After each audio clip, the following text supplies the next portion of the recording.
Hari ini kita sudah bersama dengan ibu korban dari kasus bullying yang terjadi 3 pekan lalu ya, tepatnya tanggal 2 Mei, yang terjadi pada anak usia 12 tahun. Di sini sudah ada ibu korban. Mungkin ibu bisa ceritakan bagaimana kondisi anak ibu saat ini. Kalau anak saya, kalau secara fisik, kalau seperti kayak lebam itu sudah hilang ya. Terus kalau dari psikisnya itu ada beberapa tahapan, seperti kalau malam tak temani tidur, uh, terus juga kayak masih ada ketakutan, ada ketraumaan gitu. Sejauh ini adakah perhatian khusus atau pendampingan dari pihak-pihak tertentu? Kalau dari pihak-pihak seperti dari pemerintah kan Mbak yang dimaksudkan. Kalau dari UPTD pemerintah kemarin, karena ini kan wilayahnya kan saya langsung sementara ini kan saya mengamankan anak saya, bukan mengamankan dalam arti kata itu, karena kan saya ini kan mengamankan dari kerumunan banyaknya orang ya di lingkungan saya, yang tadinya saya tinggal di Lojanan Ilir, jadi saya di sini gitu. Jadi apa ya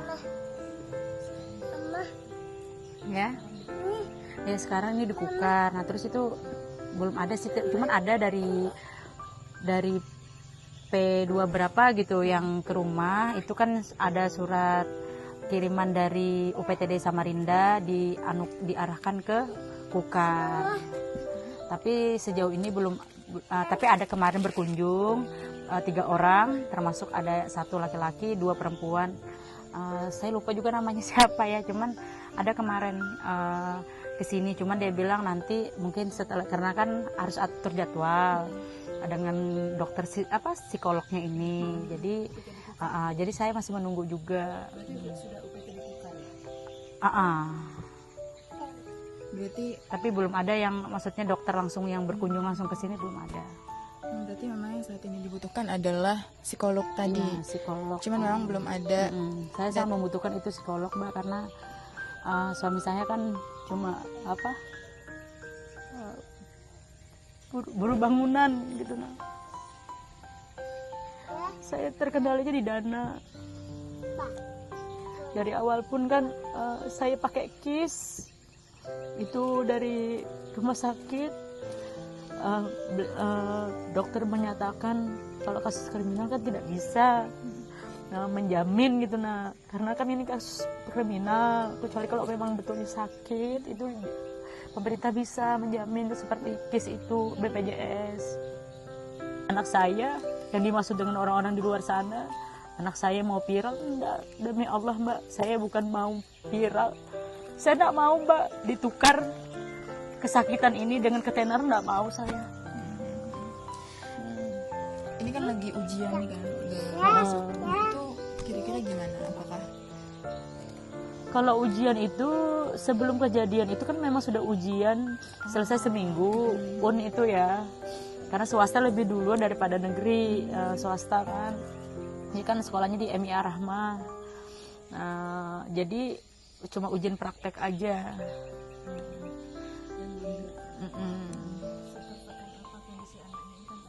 setertekan apa kondisi anaknya saat ini? Tertekannya itu Mak, dia bilang pernah sih, dia bilang Mak, dia bilang apa ya sama aku itu, ini Mak, katanya aku kok bisa begini Mak, dia bilang. Hati mana sih Mbak yang hancur gitu anak yang tadinya aku sayang, saya mengandung selama 9 bulan Mbak ya, 9 bulan lebih, tiba-tiba besarnya anak saya digitukan. Saya sebagai orang tua tidak pernah, kalau marah memang marah, wajar lah, namanya kita ibu rumah tangga pasti ada yang namanya marah, tapi tidak pernah saya menghakimi anak saya yang seperti sebrutal itu gitu. Sangat saya menyayangkan kenapa ada anak-anak perempuan, sesama perempuan juga membuli anak saya gitu. Itu yang membuat saya sakit hati Mbak. Ya, sejauh ini pergaulan anak ibu seperti apa Ibu? Kalau pergaulan anak saya karena saya masih sekolah dasar ya, pergaulan anak saya itu di rumah aja, masih di gang-gang situ aja, maksudnya di lingkungan saya aja. Apakah para pelaku juga termasuk teman-temannya anak ibu atau Tidak, tapi anak kalau ibu salah satu itu mengenal anak saya, baru kenal karena kan si terduga yang ABH ini itu baru pindah 1 bulan di Gang Durian itu ya. Jadi mungkin namanya anak-anak kan gimana sih Mbak, namanya berteman, kita kan tidak membatasi asal itu bukan laki-laki ya. Jadi namanya dia berteman, dia baik, saya lebih baik, namanya kita kan welcome aja gitu. Nah, nggak ada pikiran kita yang aneh-aneh gitu. Nah, pikiran kita kan positif aja gitu. berarti sejauh ini pergaulan anak ibu di mata ibu ya baik-baik aja gitu, normal, Alhamdulillah. sebagaimana mestinya. Mbak bisa lihat lah dari TikTok saya itu banyak komentar kan, yang tidak ada yang alhamdulillah, tidak ada yang menuju arah yang seperti yang tidak baik gitu kan. Alhamdulillah semuanya banyak yang berempati. Kalau dari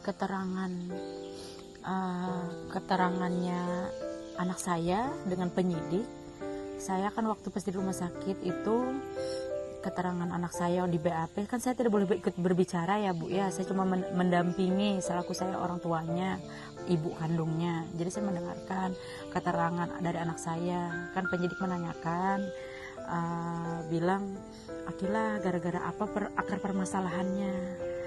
Akar permasalahannya itu dia cemburu dengan saudara kandung saya yang bernama Kipli. Adik saya itu kan memang pembalap liar. Nah, terus Akila tidakkah bilang bahwa itu siapanya Akila, si Kipli itu. Saya bilang itu paman saya, tapi tetap dilakukan adegan pemukulan itu, Jadi ditendang kecemburuan itu, ya? kecemburuan itu aja. Harapan saya gini Pak ya, harapan saya minta ditegakkan keadilan. Yang benar katakan benar, yang salah katakan salah. Andaikan Bapak jadi saya, andaikan menimpa anak Bapak, gimana perasaan Bapak gitu nah. Bapak jadi saya aja gitu.